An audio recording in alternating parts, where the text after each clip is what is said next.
দেশের বাজারে পরিবেশ বান্ধব ও বিশ্বের এক নম্বর ইলেকট্রিক বাইক ব্র্যান্ড ইয়াদিয়ার বেশ কয়েকটি মডেলের স্কুটার নিয়ে এলো রানার অটোমোবাইলস পিএলসি।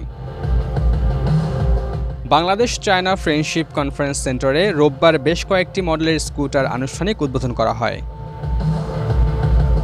রাইডারদের কাছে জনপ্রিয় ইয়াদিয়ার T5, M6, রুইবিন ও Z1 50P সহ আরও আধুনিক ও আকর্ষণীয় নতুন দুটি ইলেকট্রিক মডেল GT60 ও E8S200 এর সাথে সবাইকে পরিচিত করিয়ে দেওয়া হয়। অনুষ্ঠানে স্কুটারগুলোর আধুনিক সব ফিচার নিয়ে ছিল বিভিন্ন আয়োজন।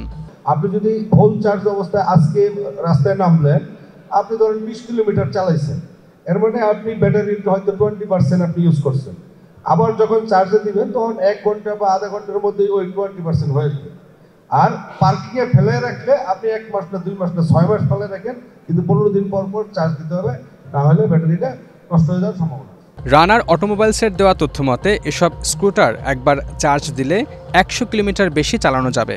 এছাড়াও দেশের বিভিন্ন স্থানে চার্জিং স্টেশন স্থাপনের জন্য কাজ করছে দেশীয় এই প্রতিষ্ঠান। 26 মে থেকে এসব স্কুটার শোরুমে পাওয়া যাবে বলে জানিয়েছেন সংশ্লিষ্টরা। আগেই প্রোডাক্টটা প্লেস করেছি। আমাদের 14টা ইয়াদিয়া শোরুম আছে, যেটার এক্সক্লুসিভ শোরুম, প্লাস আমাদের রানার এক্সপ্রেস আছে। রানারের প্রায় 60টা শোরুম আছে। এই 60টা শোরুমে আপনারা এই জিনিসগুলো পাবেন আগামীকাল থেকে। আপনারা যে কোনো সময় পেয়ে যাবেন। আগামীকাল থেকে অ্যাভেলেবেল। সব কয়টা মডেল হয়তো পাবেন না, বাট অনেকগুলোই অ্যাভেলেবেল আছে আগামীকাল থেকে। আমি প্রথম থেকেই বলছিলাম আসলে রানার, স্পেশালি রানারের বোর্ড, আমাদের চেয়ারম্যান স্যার, আমরা আসলে খুব সাস্টেনেবল এবং লং টার্ম একটা প্ল্যান নিয়ে কাজ করি।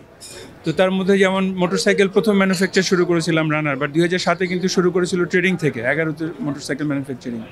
আমাদেরকে ফলো করে কিন্তু আপনার সব গ্লোবাল ব্র্যান্ড যারা হন্ডা বলেন, হিরো বলেন, বাজাজ বলেন, তারা কিন্তু বাংলাদেশে ম্যানুফ্যাকচারিং প্ল্যান্ট তৈরি করেছে। আমরা এক্সপোর্ট করেছিলাম, এখন শুনেছি হন্ডা আমেরিকা এক্সপোর্ট করতেছে ফ্রম বাংলাদেশে। তেমনি আবার electric vehicle is the technology that we should work for the environment, for the country, for our self. তো এটা আমরা রান্না শুরু করলাম, যেটা আপনি আগে বলছিলেন যে নন ব্র্যান্ডের জায়গায় আসলে আমরা ব্র্যান্ড নিয়ে শুরু করছি, যাতে অন্যরা এনকারেজ হয়। আমরা চাই আরও কম্পিটিটর আসুক এবং বাংলাদেশের জন্য একটা এনভায়রনমেন্ট ফ্রেন্ডলি একটা ট্রান্সপোর্টেশন মডিউল আমরা যাতে তৈরি করতে পারি।